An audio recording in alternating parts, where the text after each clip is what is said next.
para que una gente pueda ser autónomo, no solo hace falta que cualquiera de los LLM que cada uno le guste usar, no importa, sea más maduro, y no que nosotros organizacionalmente le tenemos que lograr dar a ese modelo toda la información de contexto de la organización. Hoy el modelo está absolutamente ciego, no sabe nada o sabe muy poquitito. Uno le dice una línea y pretende que el modelo haga más. No hacen más.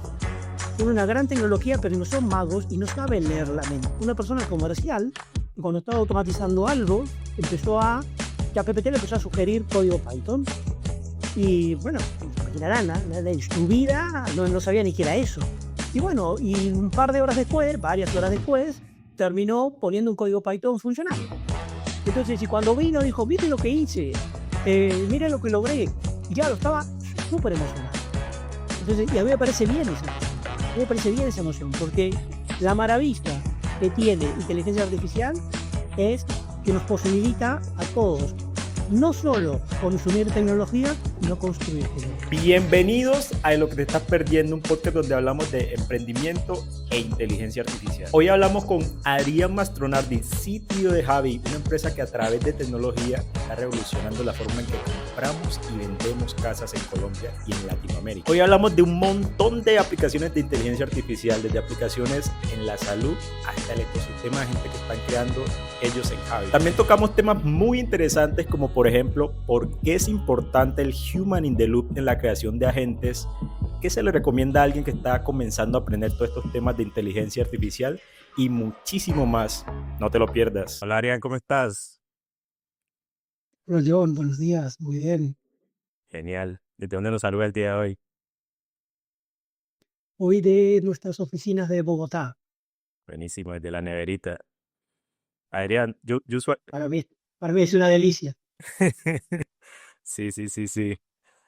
Ariel, yo usualmente arranco la entrevista preguntándole a la gente cómo, o las charlas, mejor dicho, preguntándole a la gente cómo llegó al emprendimiento y a la inteligencia artificial. Pero contigo sé que es diferente. ¿Cómo llegaste a la inteligencia artificial y al emprendimiento? Eh, bueno, yo llegué a la es una historia larga. Yo llegué a la inteligencia artificial hace 25 años, incluso un poquito más, cuando yo estaba de alguna manera en la academia y haciendo trabajos de ingeniería genómica, lo que se conoce como genómica, proteómica, que básicamente consta en, a través del uso de inteligencia artificial, o bueno, o algoritmos de aprendizaje, lo que llamamos machine learning, facilitar el descubrimiento del mapeo genómico. En los años 90, a fin de los años 90, había una carrera por llegar a mapear el genoma. Era todo muy manual, muy de prácticas en laboratorio, hasta que una persona en Silicon Valley dijo, acá se puede usar la tecnología, y en 3 meses logró mapear el genoma que hacían 30 años que se estaba tratando de hacer. Y ahí abrió todo este espacio para lo que se conocía en aquel momento como bioinformática, que era precisamente el uso de conocimientos biológicos, de cómo funciona el ADN, el RN, etcétera, con conocimientos de computación, más particularmente el conocimiento algoritmo de machine learning, para lograr, digamos, mapear el gen. Buenísimo. ¿Y cuál fue tu primer contacto con el emprendimiento? Bueno, el primer contacto con el emprendimiento fue en el año 2003. Yo me sumo a Globant. Tuve la fortuna de ser uno de los primeros empleados de Globant, particularmente el empleado número 10. Y bueno, y ahí de alguna manera los 4 fundadores, Martín, los 4 fundadores de Globant, de alguna manera me permitieron aprender, entrar en este mundo del emprendedurismo. Y bueno, y de ahí me enamoré absolutamente. Y bueno, y desde el año 2003 hasta la fecha he estado siempre de una startup a otra. Y bueno, y espero seguir por 23 años más. Buenísimo. Mira que lo que tú dices de toda la parte del genoma y demás, a mí me parece fascinante. Hace poco estaba escuchando una charla que nos dieron ahí en la universidad sobre un compañero que está trabajando en Microsoft para descubrir cómo el funcionamiento de muchas proteínas, porque hay millones de proteínas para las cuales todavía no se tiene como una función. Y si nosotros logramos descubrir esa función, logramos crear un abanico de medicina impresionante. Y eso no se podría hacer o no se podría llevar a cabo ese descubrimiento a escala si no se utilizara la inteligencia artificial. Entonces, esa área también me parece muy, muy, muy bacana, ¿sí? Que va un poco a pin con lo que tú me comentabas ahorita de cómo llegaste a la inteligencia artificial. Y Sí, a ver, absolutamente, digamos, si te fijas, en el último año, uno de los premios Nobel, no recuerdo si fue el de química o el de fisiología, que son los dos premios Nobel, digamos, de esta disciplina, se lo dieron precisamente al equipo de Google, el que se llama AlphaFold, Fold por a lo que se conoce en el mundo biológico como plegado de proteínas, que es cuando una ARN, vamos a simplificarlo, es mucho más complejo, pero cuando una ARN, que es la pieza genómica que tiene la información para generar proteínas, empieza el proceso de generación de una proteína. Todo esto se conoce por el nombre de plegado de proteínas, que en inglés es folding, por eso la empresa se llama AlphaFold. Y bueno, y recientemente le dieron un premio Nobel a los investigadores, por supuesto, no a Google, por los avances que estaban haciendo. Y un comentario, digamos, el plegado de proteínas, junto con el análisis climatológico, son dos de los modelos más complejos de dimensionar computacionalmente. Por eso es que la tecnología de inteligencia artificial tiene ahí una oportunidad extraordinaria para lograr verdaderamente descifrar esta gran llave de la vida. Y una vez que logremos hacer eso, ahí sí vamos a entrar en una fase mucho más interesante donde vamos a poder ir a un modelo más de medicina personalizada, porque ya no vamos a necesitar hacer medicinas o tratamientos genéricos, sino que a partir del mapeo de tu situación genómica, vamos a poder determinar, bueno, esta es exactamente la terapia que mejor te hace a vos y que no tiene contraindicaciones, ¿no? Hoy cuando uno compra un remedio muy sencillo o más complejo, la lista de contraindicaciones es eterna. ujú, Lo que nos va a permitir conocer cómo se piden las proteínas es eliminar toda esa cadena de externalidades negativas que tienen los medicamentos hoy y solo hacer lo que cada persona, drogas totalmente personalizadas que ataquen lo que la persona, o que sirvan para los tratamientos que la persona necesita, pero que no tenga efectos secundarios. buenísimo. ¿Tú crees que vamos a una medicina mucho más preventiva que como que reactiva? Porque nosotros, digamos, en estos momentos el sistema de salud está colapsado, ¿sí? Entonces, uno va al médico es cuando ya, ya tiene el dolor encima y ya no lo aguanta o ya tiene la enfermedad. ¿Tú crees que nosotros vamos camino hacia una medicina preventiva? De decir, por ejemplo, que un sistema de inteligencia artificial o lo que sea te diga, hey, cuida este aspecto de tu salud porque en tantos años puedes sufrir de esta enfermedad. 100% de acuerdo. Lo que no puedo determinar es si va a ser dentro de un año, de 5 o de 10, pero, o en qué degradé en esta escala de tiempo. Pero sí, déjame que te cuente algunas pequeñas eh, primeros pasos que empiezan a suceder. El cáncer, digamos, en gran medida es una carrera contra el tiempo. Cuanto antes se lo detecta, hay muchísimas más posibilidades de tratamiento. Hoy ya te están viendo algunos experimentos, obviamente la medicina se mueve muy lento y está bien que así sea, porque en última instancia está la vida de todos nosotros, pero empiezan a haber algunos experimentos donde a través del uso de distintas técnicas de diagnóstico asistidas por inteligencia artificial se logran acelerar varios años el diagnóstico preventivo de un cáncer. Entonces, si hoy los médicos ya tienen muchísimo herramienta para accionar sobre el cáncer, aun cuando los diagnósticos no son tan preventivos, tan tempranos, si a eso le agregamos 2, 3, 5, 10 años, sin lugar a dudas que hay posibilidad, digamos, de correr nuestra frontera de vida. Y no solo correr la frontera de vida, sino que el tiempo que la persona viva lo viva de una manera mucho mejor, porque va a poder tener tratamientos preventivos que le van a permitir vivir mucho más confortablemente. Buenísimo, buenísimo. Yo creo que eso podríamos hablar todo el día, pero regresemos un poco a la historia de emprendimiento y a tu emprendimiento o tu startup reciente. Hablemos de Javi. ¿Cómo nace Javi y por qué te motivaste a unirte como líder tecnológico en esta startup? Bueno, Avi es una PropTech colombiana que nace aquí en Colombia. Eh, Ahora ya operamos en Colombia y en México. Y nace digamos, de la curiosidad de dos personas, de quienes son sus dos fundadores, Sebastián y Brin, de entender que el negocio de bienes raíces, por un lado, es la industria que más dinero moviliza en una economía, que más posibilidad tiene de dinamizar la vida de una economía. Por otro lado, la transacción de compra-venta de casas para las familias es la transacción más importante. Oh. Una familia normalmente puede hacer, si tiene suerte, 1, 2 compras, 3 compras de casa como mucho a lo largo de su vida. Entonces es una transacción que, por un lado, volumétricamente implica mucho dinero, pero que como uno la hace muy pocas veces, bueno, genera un montón de estrés. Porque no tiene la experiencia, ¿no? Uno va al supermercado todos los días, entonces sabe que se va a encontrar. Cuando llega a la compra de una casa, no sabe con qué se va a encontrar. Y por otro lado, es una transacción compleja, involucra muchos actores, estados nacionales, estados provinciales, estados municipales, dependiendo de cada territorio, temas legales muy complejos. Y a eso le agregamos que potencialmente puede haber una hipoteca, más complicación todavía, porque metemos a los bancos en el medio, etcétera, etcétera. Entonces, un poco el objetivo que nosotros, que Brin y que Sebastián tuvieron es cómo hacemos para que la transacción inmobiliaria sea, primero, una transacción agradable y segundo, una transacción sencilla. Pues apenas lo es. Hoy, comprar y vender una casa puede llegar a tardar entre 12 y 18 meses y los trámites administrativos que hay que hacer una vez que uno tiene seleccionada la casa pueden llegar a ser de varios meses, 3 a 6 meses.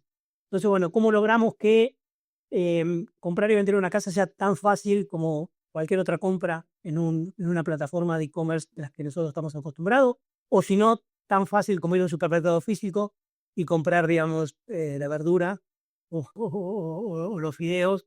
Entonces, esa es nuestra ambición. Y esto va a permitir que muchísimo dinero que hoy está bloqueado en la economía se desbloquee y vuelva a generar en la economía crecimiento. Lo que se ve en el mundo es que la industria de bienes raíces es la industria que más tiene capacidad de, si ese dinero se desbloquea, dinamizar la economía general.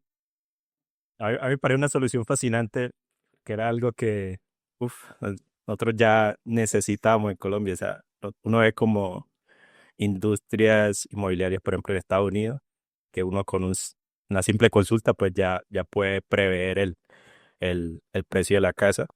Y acá en Colombia es una locura. El año pasado estábamos averiguando para comprar una casa con mi hermana en Quibdó, ¿sí? Y por un lado, es muy complejo saber el valor de una casa porque dices, bueno, ¿y a dónde me agarro? Inicias como a preguntar por ahí alrededor en el barrio.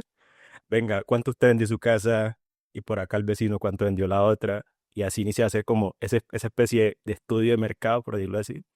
Luego llega la persona que quiere vender la casa y le mete como muchos corazón, por decirlo así. O sea, como no, venga, a mí me, a mí me costó mucho construir esta casa, entonces le da como un valor 2x, ¿sí? Porque no, esta casa me la dio mi abuelo y él me costó remodelarla, lo que sea, y uno dice, pero venga, seamos racionales, o sea, no puedes colocarle un precio como por cat feeling, por decirlo así. Entonces, a mí me parece una solución espectacular, genial y que ya lo necesitábamos y que sea basada 100% en datos. Uf, genial.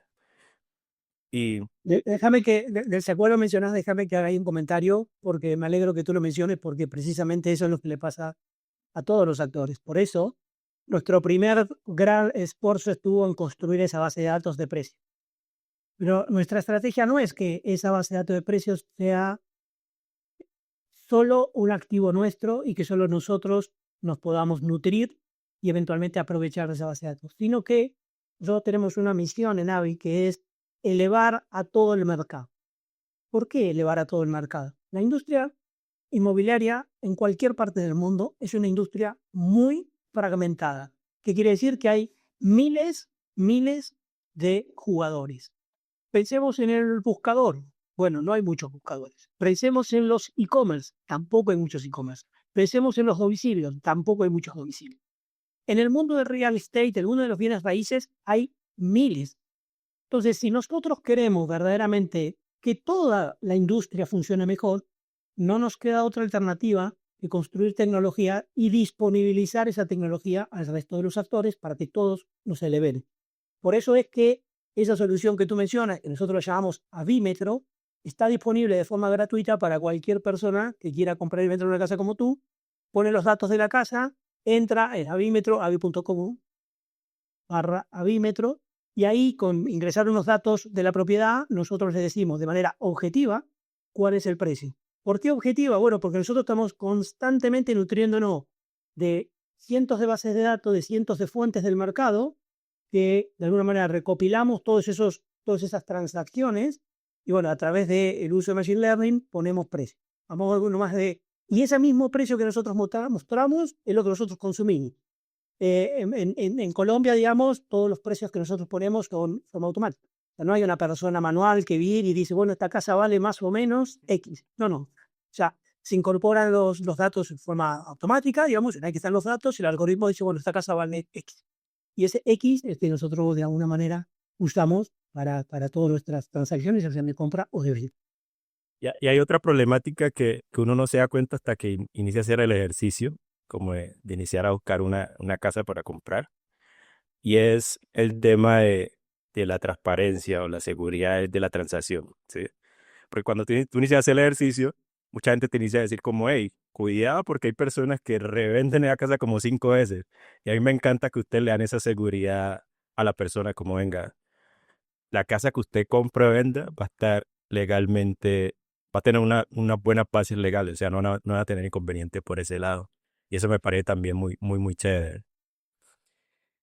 Absolutamente. Esa es una de las áreas en las que más trabajamos. 100% ambos. Y en el mundo de las startups, usualmente se maneja esta filosofía de como muévete rápido y rompe cosas, ¿sí? De hecho, hace poco estuve en Silicon Valley y eso uno veía como esos banners por todos lados, ¿no? Como Move Fast y Bright Tint, ¿no?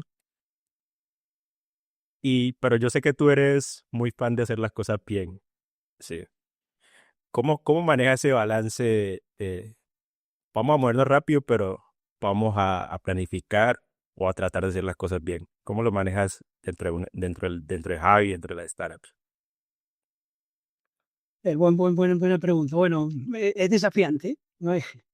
Tampoco tengo una receta perfecta, pero mi mensaje es, realmente es encontrar un equilibrio. ¿Un equilibrio entre qué? Bueno, entre cuánto riesgo uno está tomando, y bueno, y entonces a más riesgo, uno más tiene que ser prudente. A menos riesgo, uno puede ser menos prudente. Y cuando yo hablo de riesgo acá, yo me refiero no al riesgo de, ay, por ahí a mi jefe no le gusta. Bueno, estamos, que es lo que que es lo que suele suceder en la corporación. O alguien en algún lugar de algún piso de la corporación dijo que, bueno, no ese es el riesgo que yo estoy diciendo que sea mensurado. Cuando uno abraza la tecnología como motor de dinamismo de un negocio, uno se adueña del negocio. Entonces, uno tiene que conocer el negocio. Mis ingenieros tienen que conocer el negocio tanto como lo conoce cualquier persona en el negocio. Porque si tú no conoces el negocio, no puedes construir una solución. Entonces, cuando tú como ingeniero conoces el negocio, entonces ahí puedes empezar a mensurar los riesgos reales. No lo que dice algún manual escrito hace 20 años en algún lugar que nadie sabe por qué se escribió, sino los riesgos reales que hay.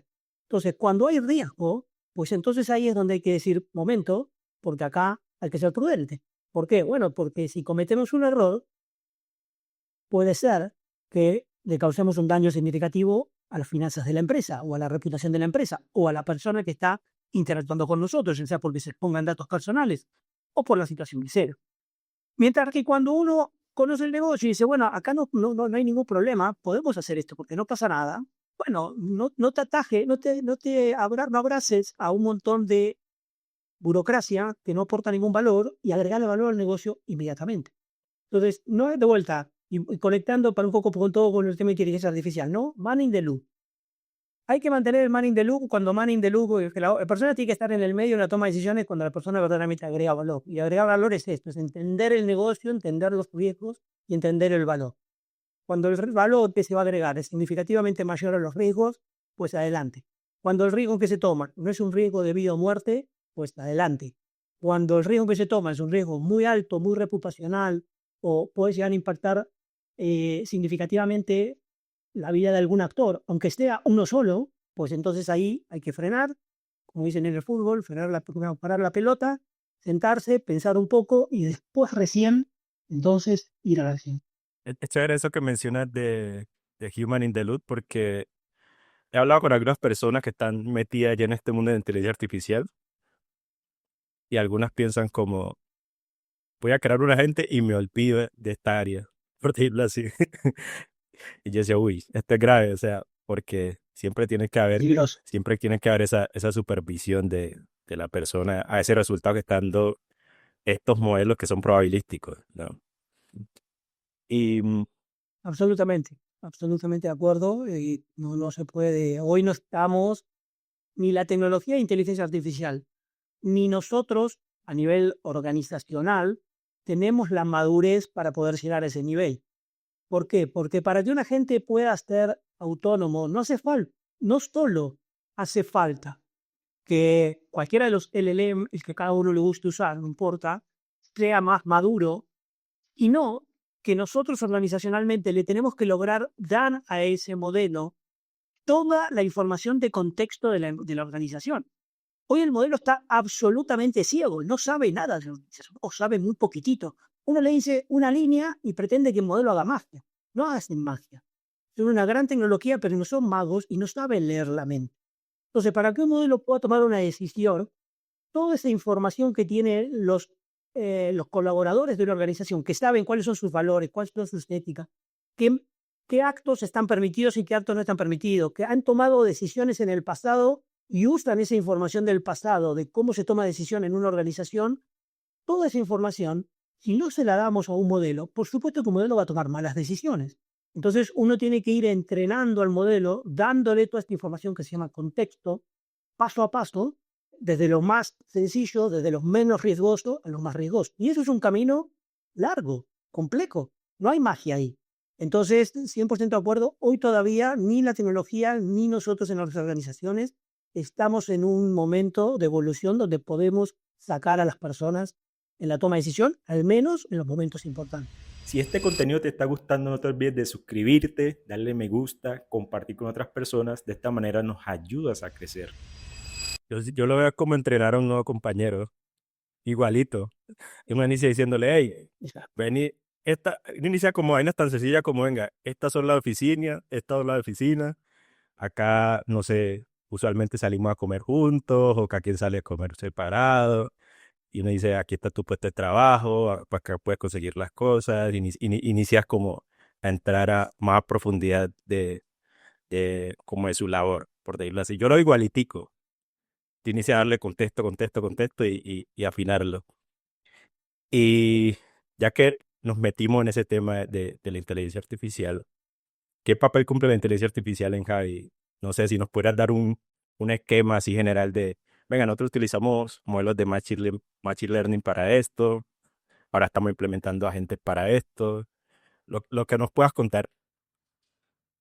Vale. Entonces, inteligencia artificial en AVI corre por por 4 carriles, digamos, 2 al interior y 2 al exterior, 2 tradicionales y 2 no tradicionales. Entonces, empecemos por los más técnicos y vamos hacia los menos técnicos.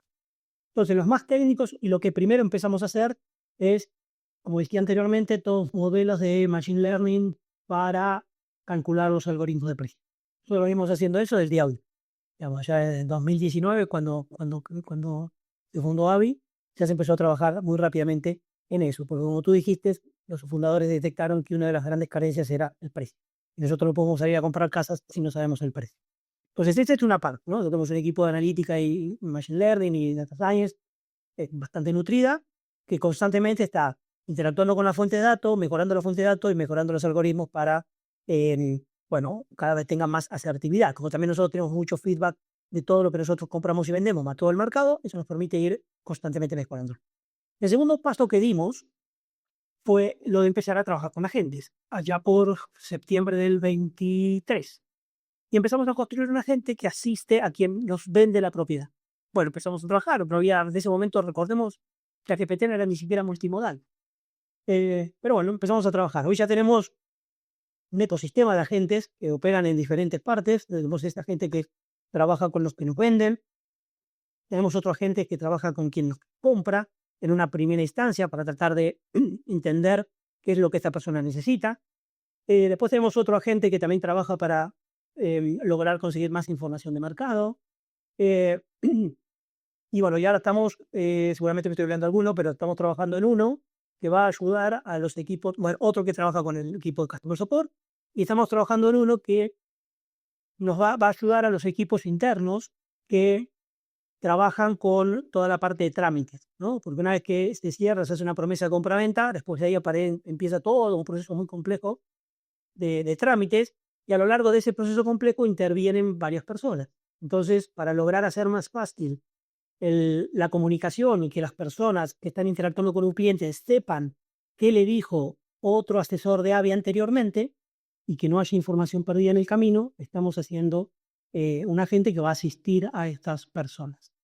Más o menos los agentes van por ahí, estamos trabajando con otro, bueno, estamos trabajando con muchos agentes, pero nos ponemos de grandes. Y después hay otros dos caminos, otras dos vías de inteligencia artificial, que va, una es que las iniciamos hace un año, un poquito más, pero sí, hace un año, septiembre, un poquito menos, septiembre del año pasado, que van, por un lado, es la adopción de las herramientas de inteligencia artificial al interior del equipo de ingeniería, cursos, Copilot, GitHub, Copilot, Winsource, etcétera, todas estas herramientas. Nosotros usamos Cursor, pero bueno, puede ser cualquiera, digamos. Y por otro lado, digamos, una iniciativa que lanzamos en septiembre del año pasado, que a mí me parece una iniciativa muy bonita y que yo insto a todos los que nos estén escuchando, sin importar qué rango tenga la organización y en qué tipo de organización estén, a que hagan algo parecido. Una iniciativa que también hoy está muy de moda, que se llama AI First, primero AI, que de alguna manera lo que intenta es, primero, socializar a toda la organización o capacitar a toda la organización en estas herramientas. Y después fomentarles a que antes de hacer una tarea, traten de hacerlo primero con ellas, ¿no? Y tratar de, bueno, en vez de hacer una y otra vez tareas repetitivas, ¿cómo hago esto con AI? Y cómo de alguna manera automatizo o, bueno, o mejoro la tarea que estoy haciendo. Esa iniciativa la lanzamos en septiembre. La verdad fue una iniciativa súper exitosa. Nosotros ya tenemos un año recorriendo ese camino. ¿Y por qué digo que es súper exitosa? Porque nosotros hoy ya tenemos un montón de soluciones. La iniciativa fue práctica, no es teórica de aprenda. No, aprenda y ejecute. Muestre proyectos concretos en su día a día. O bueno, o en otro área de la organización si usted tiene, no es problema, pero concreto. Entonces, dos ejemplos, por ejemplo, algunos ejemplos, además Bueno, un ejemplo es un abogado que automatizó toda la lectura de las escrituras y extraer información que están en esas escrituras que son de muchísimo valor. Que bueno, que antes era muy costoso porque una persona tenía que ir manualmente, buscar esa información, hacer copy-paste, a veces tampoco podía hacer copy-paste porque eran escrituras muy viejas, ni siquiera estaban digitalizadas como imágenes, no se podía hacer OCR, bueno, un montón de complejidad. Y un abogado con apenas un poco de asistencia de una persona técnica logró automatizar esto que, para la audiencia que no conoce, en las notarías colombianas hay personas, roles muy específicos, muy bien valorados, muy buscados, que se dedican solamente a hacer esta tarea, pues es una tarea extremadamente compleja, importante. Otro ejemplo es otra chica que automatizó, por ejemplo, nosotros además trabajamos con todos los bancos y originamos créditos para todos los bancos. Para hacer la vida más fácil a nuestros clientes, nosotros conseguimos ya el crédito hipotecario para que se vaya con la casa sin tener que ir a perder tiempo en los bancos. Bueno, en ese proceso, bueno, había un montón de idas y vueltas con los bancos, un montón de desafíos, y una persona, también a través de uso de herramientas un poquito más complejas, pero de inteligencia artificial al fin, logró reducir este tiempo que nos lleva lograr que un banco apruebe y bueno, y dé todos los OKs para poder avanzar con un crédito hipotecario a la mitad de tiempo. Y como esta, hay miles más. Entonces, bueno, esas son como las 4 calles por las que corre inteligencia artificial. Y hay que entender eso, que inteligencia artificial no es una herramienta que uno baja o una aplicación que uno baja al teléfono móvil o al ordenador, sino que es un mindset, una forma de pensar que uno tiene que adquirir. El tema es que nosotros como líderes en las organizaciones tenemos que ser quienes promuevan eso.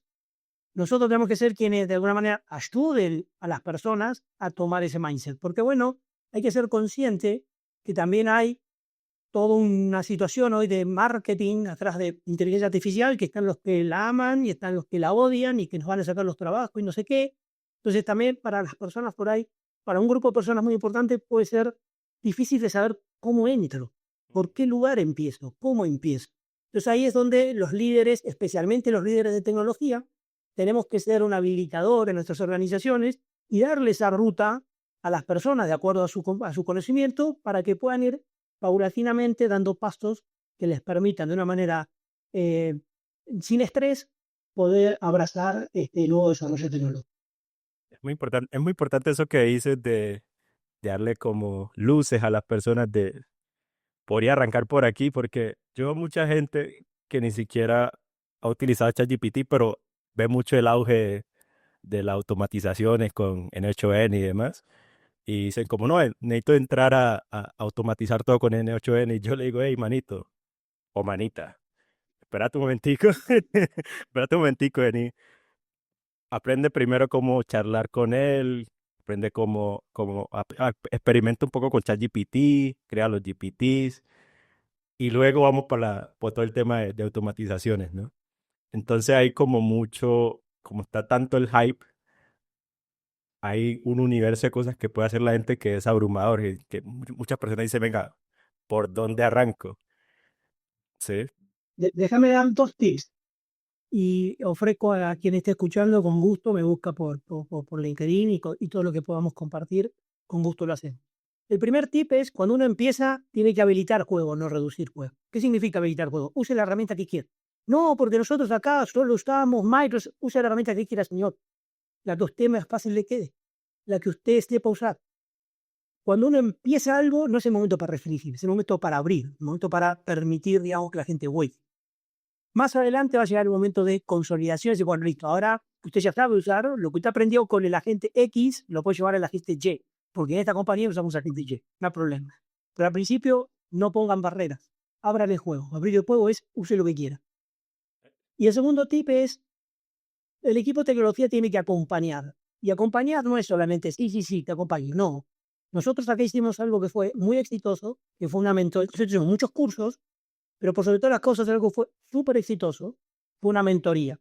¿Qué significa una mentoría? Nosotros teníamos un horario, una vez por semana, en el cual cualquier persona de la organización se podía subir y decía, estoy resolviendo este problema, estoy usando estas herramientas, pero me encontré un stop, me frené acá, no sé cómo seguir. Y bueno, ese espacio lo lideraba yo con mi mano, quien es mi mano derecha, y nosotros, digamos, las 2 personas así que con más jerarquía en el equipo de tecnología, ayudábamos a las personas a destrabar ese problema.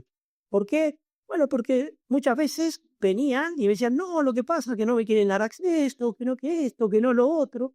Entonces, digamos, cuando venían con eso, yo iba por tras bambalinas y decía, señor, dé acceso acá con control, con cuidado, pero dé acceso, no diga que no. Y bueno, íbamos ayudando. Y el hecho de que personas con jerarquía en el equipo de tecnología abracen la iniciativa y tengan una actitud colaborativa y de mentoría y de coaching, hace que de alguna manera sea un mensaje muy claro para toda la organización de que esto es en serio. Y que nosotros como técnicos, nuestra responsabilidad es democratizar esta tecnología y no cerrarla y no convertirla en un arte oscuro. No, buenísimo, buenísimo. Y voy a tenerlo bastante en cuenta para cuando alguien me pida recomendación. Voy a anotarlo por aquí. Claro que sí. Muchísimas gracias, Adrián. ¿Y cómo se vive ese programa desde adentro? Lo que nos puedas contar. La verdad es que se vive con mucha energía porque, digamos, la gente que, con mucha alegría por 2 motivos. Primero, porque, seamos honestos, hoy los equipos de tecnología, o hace unos años, los equipos de tecnología como que eran los equipos estrellas, ¿no? Nosotros como que éramos, bueno, los privilegiados, eso sucede en todos los lugares, no seamos hipócritas, seamos realistas, y eso era así. Entonces, como que ser parte del equipo de tecnología, como que era, bueno, soy parte de este grupo elite o de este club privado.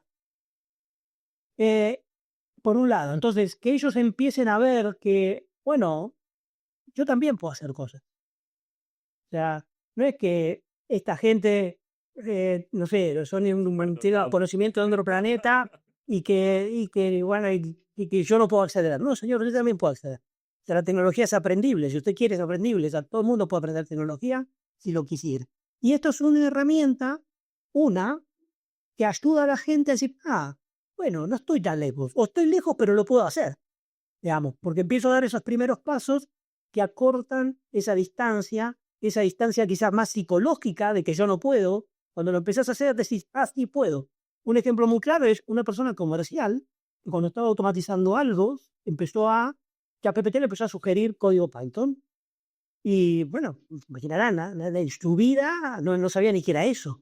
Y bueno, y un par de horas después, varias horas después, terminó poniendo un código Python funcional. Entonces, y cuando vino, dijo, mire lo que hice, mire lo que logré. Y claro, estaba súper emocionado. Entonces, y a mí me parece bien esa emoción. A mí me parece bien esa emoción, porque la maravilla que tiene inteligencia artificial es que nos posibilita a todos no solo consumir tecnología, sino construir tecnología.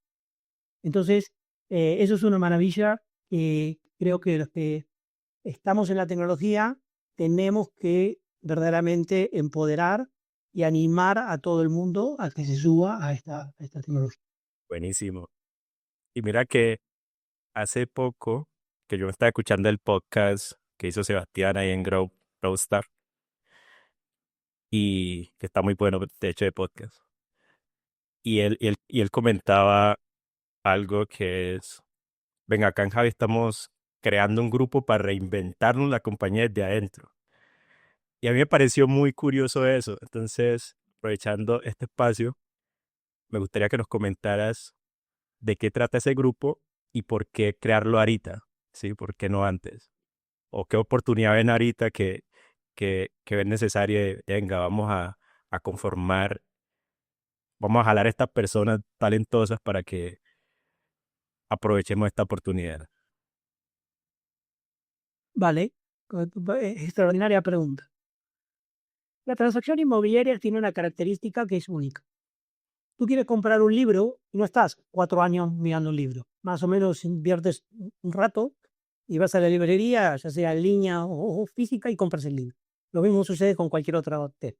Una zapatilla o en la comida, lo que sea. La transacción inmobiliaria tiene la característica que es muy aspiracional. Entonces hay una porción muy grande de la población que constantemente está buscando casa. No porque la vaya a comprar mañana, pero sueña con una casa mejor, ¿no? O sueña con proyectos de que, bueno, me voy a juntar, casar y quiero tener un hijo, entonces a ver cuánto costaría una casa, si me voy a casa, me voy allá. Entonces, nosotros decimos que todo el mundo es comprador y vendedor de casa. Lo que pasa es que no sabes si esa transacción la vas a hacer hoy, dentro de un mes, dentro de 6 meses o dentro de 5 años. Y este es un problema que tiene toda la industria inmobiliaria. Entonces, esto genera lo siguiente. Cuando tú vas a un inmobiliario, lo primero que el inmobiliario sabe muy bien esto. Y el inmobiliario no te puede acompañar 5 años. ¿Ya? La compra de una casa es una venta consultiva, como decíamos al principio del episodio. Es muy compleja y la gente se enfrenta por primera vez. Entonces no sabe. ¿Y qué hace cuando uno no sabe? Bueno, pregunta. Enséñeme, explíqueme. Entonces, ese trabajo consultivo, si tú estás a 5 años de comprar una casa, un inmobiliario no puede invertir ese tiempo. Porque, bueno, porque tiene que comer a fin de mes, ¿no? Tiene su vida que hacer. Entonces, de una manera muy simple, permitime que te muestre, obviamente genéricamente hablando, ¿qué es lo que pasa? Un inmobiliario trata de detectar esto. Tú estás a 3 meses de comprar o vender una casa o a 3 años. Si estás a 3 años, inmediatamente te corta y no te habla más. ¿Por qué? Porque yo no puedo perder tiempo y no te voy a monetizar hasta dentro de 3 años. Entonces, hablamos dentro de 3 años. Y eso genera una frustración, una mala experiencia, y por otro lado, fomenta más que los que no saben no sepan. Entonces hace del proceso de compra-venta de una vivienda algo verdaderamente complejo y una experiencia muy fea. Entonces, ¿qué es lo que vamos a hacer? Bueno, precisamente lo que vamos a hacer es un ecosistema de agentes, no un agente, sino un ecosistema de agentes, que lo que va a hacer es, de alguna manera, todo este trabajo consultivo para poder ir educando a las personas o ir acompañando a la persona en varias cosas. Si tú ya tienes una casa, te va a acompañar en gestionar ese patrimonio de la mejor manera posible. Si tú no tienes esa casa, pues te va a acompañar a cuáles son los pasos para poder llegar. Si tienes ahorro, si no tienes ahorro, cómo logras tener ahorro. Entonces, todo este trabajo consultivo que hace, bueno, que la gente va aprendiendo como puede, es lo que va a hacer este ejército, bueno, en el buen sentido de la palabra, este ecosistema de agentes. ¿Y por qué inteligencia artificial? Bueno, precisamente por lo mismo, porque hacerlo con personas es demasiado caro, es imposible, no hay forma. Daría miles. En cambio, hacerlo con necesita un ejército de comerciales. Sí. Mientras que con tecnología de inteligencia artificial eso se puede hacer. Y acá hay algo que es muy bonito y extremadamente útil de la inteligencia artificial. Dos cosas, dos características de la inteligencia artificial. La primera, la audiencia sabrá que la inteligencia artificial se lo conoce, tiene una característica que se conoce técnicamente como no determinista. En dicho simple, no determinístico es que si vos le haces la pregunta 2 veces, te va a responder cosas correctas, pero parcialmente diferentes. Si tú a una calculadora le preguntas 2 más 2, siempre te va a dar 4. Si usted a un agente le preguntas algo, siempre te lo va a responder de una manera ligeramente diferente. Este ligeramente diferente tiene una característica maravillosa, que es tú y yo no aprendemos de la misma manera.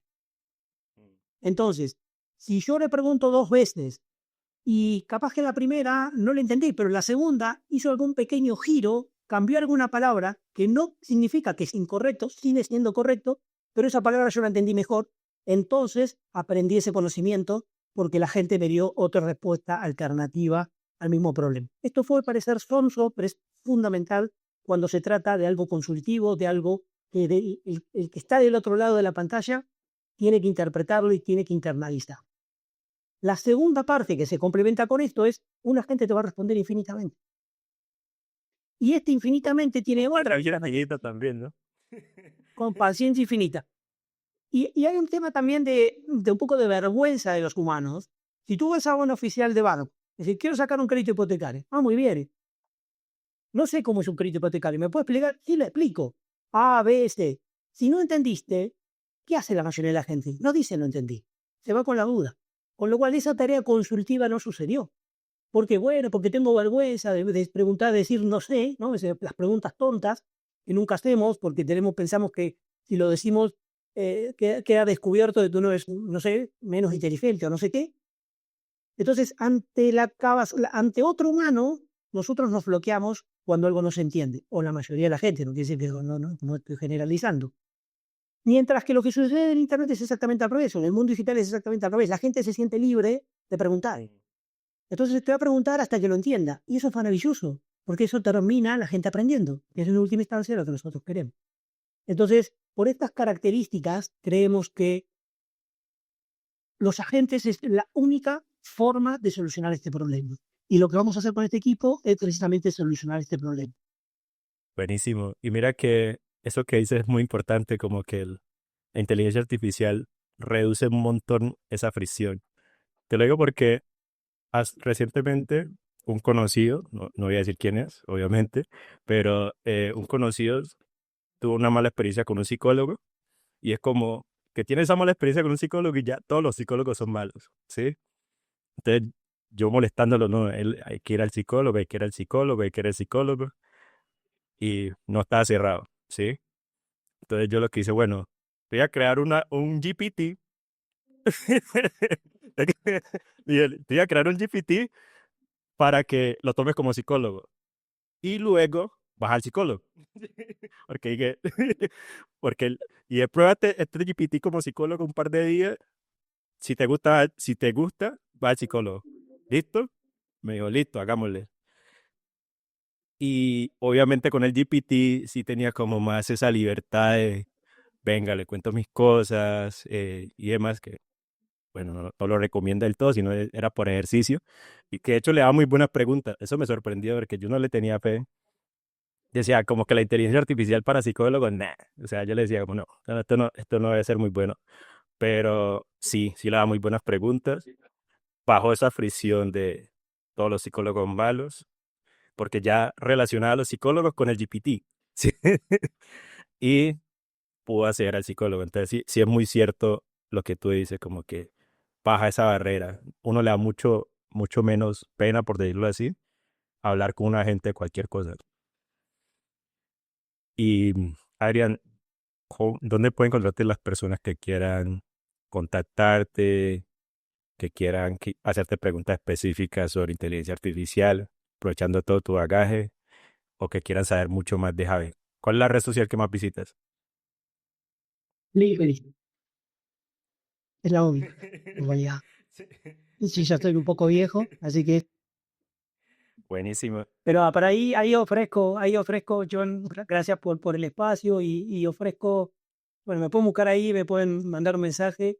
Es más, si buscan bien en mi perfil, un poquito escondido, no por mí, sino porque el LinkedIn maneja la interfaz así, pero si buscan en mi perfil van a encontrar mi calendar, donde pueden ver mi calendario público y sin preguntarme siquiera poner una llamada. Así que, digamos, si hay algo en lo que la audiencia que escuche considera que yo lo puedo ayudar, más que contento de ayudar. Yo creo que algo de lo que tenemos que hacer en Latinoamérica, si verdaderamente queremos que el emprendedurismo en Latinoamérica tenga un impacto, es aquellos que tuvimos la fortuna de ser partícipe, bueno, desde hace ya varios años en el ecosistema y tuvimos la fortuna de tener buenos maestros, es tratar de ayudar a los más jóvenes o los que recién se están ingresando al ecosistema a navegar el ecosistema. Como todo tiene sus complejidades y bueno, y si hay algo de lo que yo sé que la gente considera que le puede servir, con gusto, no tiene más que buscarme en LinkedIn y poner un espacio ahí de audio. Buenísimo, buenísimo, Adrián. Muchísimas gracias por el espacio, muchísima sustancia en este episodio.